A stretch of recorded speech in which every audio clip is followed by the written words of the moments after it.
To see growth in life, you just have to put the reps in. When you feel like doing it and when you don't feel like doing it, you just have to keep trudging along. And I think this is a delayed gratification tactic one must employ to see results. Unfortunately, the generation that we live in, men want their results now.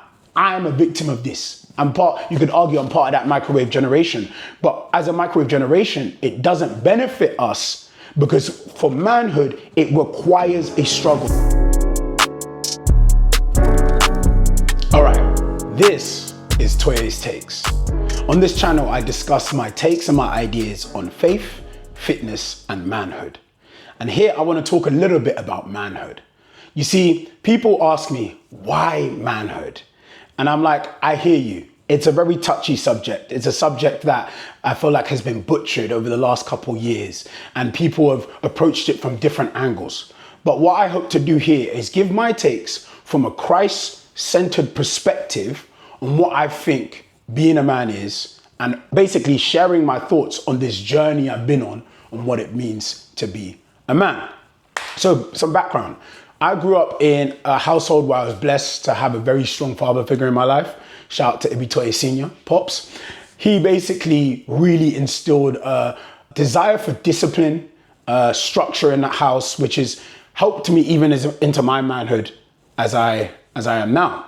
Now, the thing I realized is that not only was he a pivotal father figure in my life, but there were also other men around him, such as people from church, other couples, where there were strong male figures in my life. I'm reminded of times, where you would basically come into a room, into the living room, and there's like 6 men all there. They're all discussing. Maybe there's a Nigerian news channel on the TV. Maybe there's football on the TV. And then all of a sudden, they all start breaking into conversation.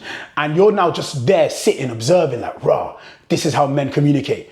Oh, this is how men put forward their point and how they articulate themselves. And you're thinking, okay, this is interesting. And you're just there as a boy, you're enamored by it and you're fascinated. And I think this leads to one of my points I want to make on this take, which is for men, I think an important thing we must have is osmosis. What do I mean by osmosis? Osmosis is just basically something going from an area of high concentration into an area of low concentration. How does that relate to manhood? I think you need to be surrounded by men who are more seasoned in life and further down the journey of life than you are.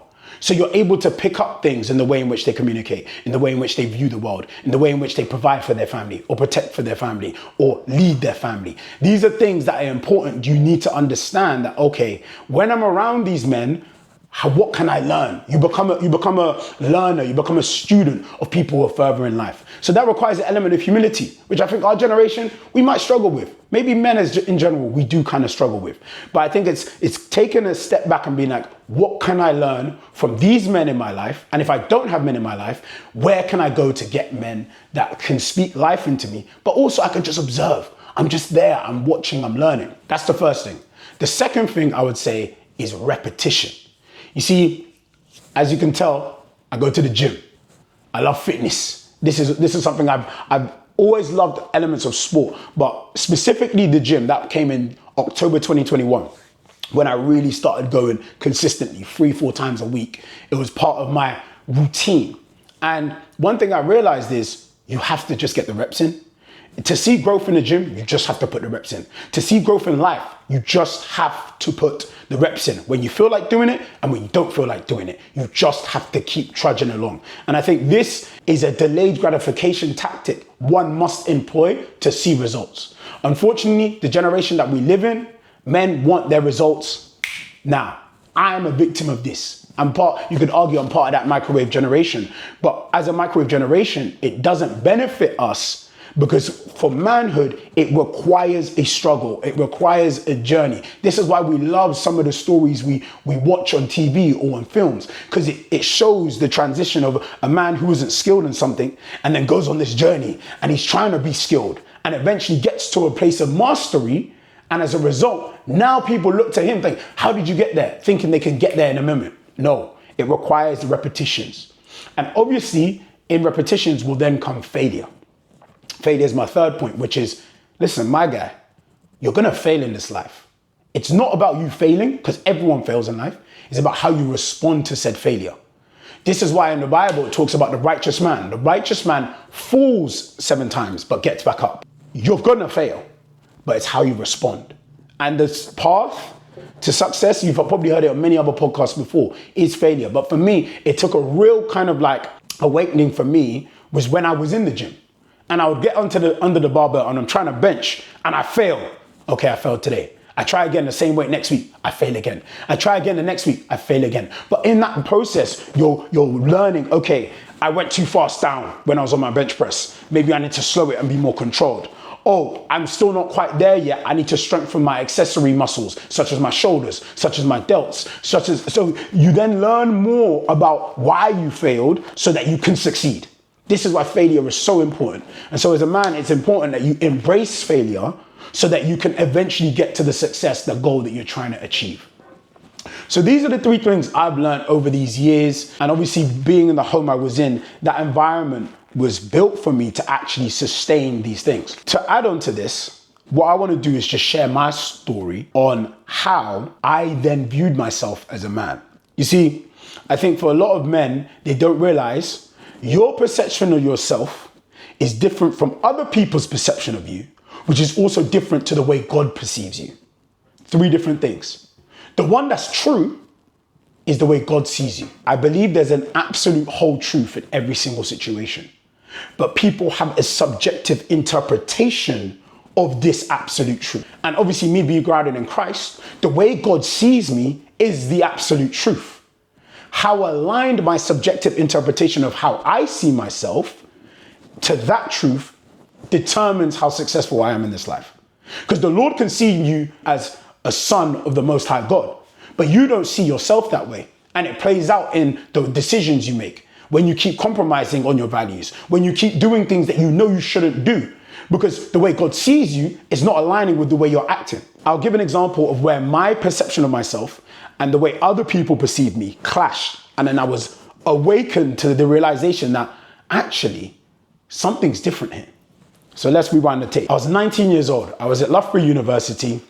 And you know when you're in uni, you're trying to save a bit of money and you're trying to go to cheaper supermarkets. But fam, I had a bad experience one time when I went to, I ordered some food from Aldi, fam, it wasn't it. So I said, you know what, let me go to Tesco. So I went to Tesco, walked to the town. And you know when you've got your 6-pack of water, you're heavy and mad lopsided and you have to get a basket to balance yourself. And then I was putting stuff in, cool. And then I was waddling over to the self-checkout. And at the self-checkout, there was like a little girl who was just there and she was just in her own world. You know when you're like 5, 6 years old and they're just in their own world and the feature's just spinning like, kind of thing. And let's just say her name was Tracy. And so her mum turns just as I'm about to approach the self-checkout and basically tells Tracy that, Tracy, get out of the way for the man so he can come through. And then I'm looking, I hesitated for just like a millisecond. I was like, whoa, man. And then I walked. And I remember walking home and I was like, hold on a second. This woman views me as a man. Now, if you're 19 and you view yourself as a man, fair play. That weren't me though. I was still in that kind of like in-between limbo stage. Of course, society says once you're 18, you're a man, etc. But I felt like because of the strong father figure I had in my home, what a man does is not what I do, is not what I do, is not what I do. There's still so many things I hadn't grown into yet. But then I realized, hold on a second. I may not perceive myself this way, but society perceives me this way. And I then obviously went down the rabbit hole that many men do, which is, what is a man? What does it require of me? What's expected of me? And so as I went down this rabbit hole of trying to understand it I tried to understand it just from in general, then I tried to put a Christian lens on it, then I tried to see it from other religions' perspective, stuff like that. But I landed on the most comprehensive one, which is the lion and the lamb concept. That concept for me really encapsulates what it takes to be a man. I'll go down rabbit holes trying to figure out, okay, if a man is supposed to provide, protect, and be a priest of his home, what does that look like? And then I remembered a story that I was discussing with one of my boys about the Titanic and how on the Titanic, it would say women and children off first. And I'm thinking, wow, why is it structured that way? And you see me, I'm a person, I always ask why. I ask why almost to my own detriment. However, this why was fascinating because it led me to this term, which I called protected to protector. I initially said from protected to protector, but I feel like that's a bit of a mouthful. But even protected to protector basically communicates that in this life, especially as a man, you're going to move from a state of where you were a protected member of society to now being a protector. What does that require of you? And so in the Titanic, at what point were the boys now considered the men to stay behind on the Titanic?